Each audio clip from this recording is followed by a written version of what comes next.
Hello friends, welcome to Satya vlogs. ఈరోజు అందరికీ ముందుగా ముక్కోటి ఏకాదశి శుభాకాంక్షలు. స్వామివారికి అయితే నైవేద్యం ప్రిపేర్ చేశాను. ఈజీగా అయిపోయే దద్దోజనం ఎలా చేసుకోవాలో చూపిస్తాను, చూసాను. ముందుగా రైస్, కొద్దిగా పెరుగు, అంటే రైస్ సరిపడా పెరుగుని బాగా కలుపుకోవాలి. కొంచెం సాల్ట్ వేసి రైస్ ఉడికించుకొని ఉంచుకుంటే మనకి ఈజీ అయిపోద్ది నైవేద్యం చేసుకోవడం. చాలా ఈజీగా చేసుకోవచ్చండి ఈ నైవేద్యం. మనకి పూజల టైంలో ఎక్కువ నైవేద్యాలు చేయలేమంటే ఫాస్ట్గా అయిపోయే నైవేద్యం అనమాట దద్దోజనం. అందులో వెంకటేశ్వరం చాలా ఇష్టమైన నైవేద్యం కూడా. ఇందులో పెరుగును ఉప్పు వేసాక రైస్ని బాగా కలిపేసి ఉంచేసుకోవాలి. ఆ పెరుగు అంతా బాగా మిక్స్ చేయాలండి అందులోకి, రైస్లోకి. చాలా ఈజీ, అంటే వేడన్నలో చక్కగా పెరుగు ఉప్పు కలిపేసి ఉంచుకోవాలి. తర్వాత మన పోపుకు సంబంధించినవన్నీ తీసుకోవాలి. ఆవాలు, మినపప్పు, శనగపప్పు, ఎండుమిర్చి, కొంచెం పచ్చిమిర్చి, తర్వాత అల్లము, కరివేపాకు, కొద్దిగా ఇంగు కూడా తీసుకోవాలి. అంటే మనం రైస్ క్వాంటిటీని బట్టి ఇవన్నీ మిక్స్ చేసుకుని ఉండాలి. నేను కొంచెమే నైవేద్యానికి తీసుకున్నాను కాబట్టి అన్నీ ఒక్కొక్కటిగానే తీసుకున్నాను. అంటే పచ్చిమిర్చి ఒకటి, ఎండుమిర్చి ఒకటి, చిన్న అల్లం ముక్కలు.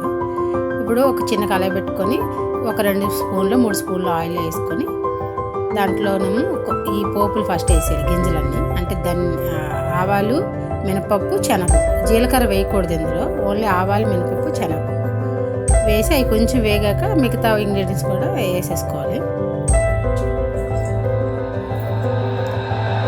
చిట్పట్లు ఆడతాయి కదా పోపులు, అప్పుడు మిగతావి యాడ్ చేసుకోవాలి.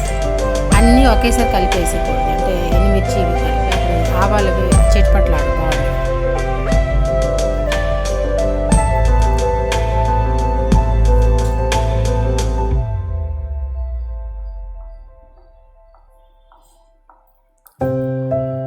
ఒక నిమిషం జస్ట్ ఆయిల్లో చిట్పట్లు ఆడే వరకు ఉంచి మిగతా యాడ్ చేసుకోవడం. చాలా ఈజీ ఈ ప్రసాదం. మనం ఎంత రైస్నైనా సరే చేసుకోవచ్చు ఈజీగా దద్దోజనం.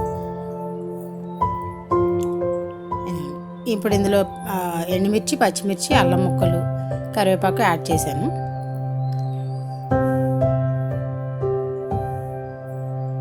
అంతే, అవి ఫ్రై అయిపోయాక కొంచెం ఇంగు వేసుకొని ఒకసారి కలిపేసి మనం రైస్లో మిక్స్ చేసేసుకోవడం. అంతే, చాలా ఈజీ అండి ఈ ప్రసాదం. తప్పకుండా ట్రై చేయండి.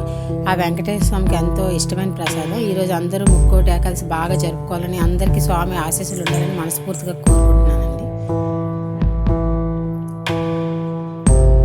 ఇంగు కూడా యాడ్ చేశాను.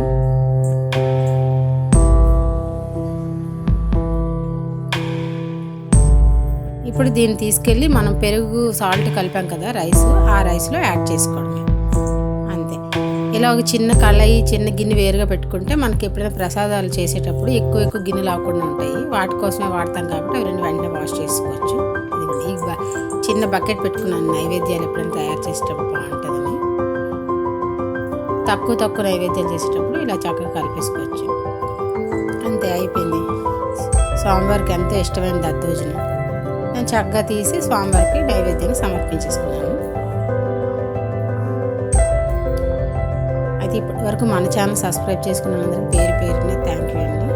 మన ఛానల్ ఎవరైనా కొత్తగా చూసినట్లయితే సబ్స్క్రైబ్ చేసుకోండి. అభిషేకాలు వీడియోలు. Thank you for watching.